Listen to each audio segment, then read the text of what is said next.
La notizia è arrivata nelle ultime ore, sollevando profonde riflessioni non tanto sul diritto di scelta, ma sulla questione che dovrebbe essere normato a livello nazionale.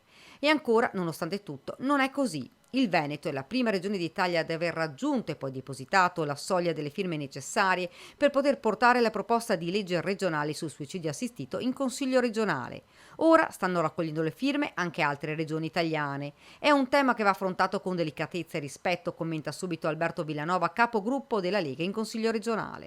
Io personalmente credo nella libertà e credo anche nella libertà di mettere fine alla sofferenza se una persona decide di farlo anche in questo modo.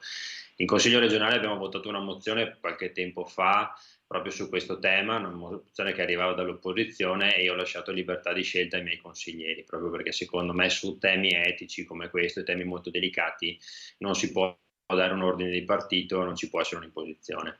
La politica, dice Villanova, deve fare un passo indietro, deve essere messo in primo piano la sensibilità di ogni persona.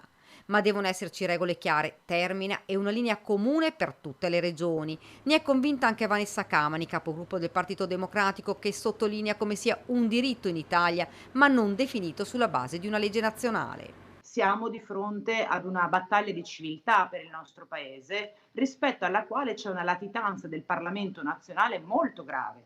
C'è stata una proposta di legge che nella scorsa legislatura è stata approvata in prima lettura alla Camera ed è sostanzialmente morta al Senato. C'è un disegno di legge, un progetto di legge depositato alla Camera dal Partito Democratico che altro non fa che acquisire le disposizioni della sentenza della Corte e tradurle in legge nazionale. Io credo che sia inumano che a queste persone sia garantito questo diritto solo attraverso la sentenza di una Corte. La nostra regione, spiega Erika Baldin, consigliere del Movimento 5 Stelle, è all'avanguardia su questi temi del fine vita. Perché la mozione Geller, diciamo, che avevo presentato e è stata approvata appunto il 3 maggio scorso, non all'unanimità ma quasi, ha comunque connotato la nostra regione come una regione all'avanguardia. Sostanzialmente chiedeva il rispetto della dignità della persona, tempi celeri ed effettivi e una procedura semplice per arrivare alla fine vita. È un diritto, questo termina, che in altri paesi è già effettivo. Il nostro, in tema di diritti, è ancora arretrato, termina la Baldin.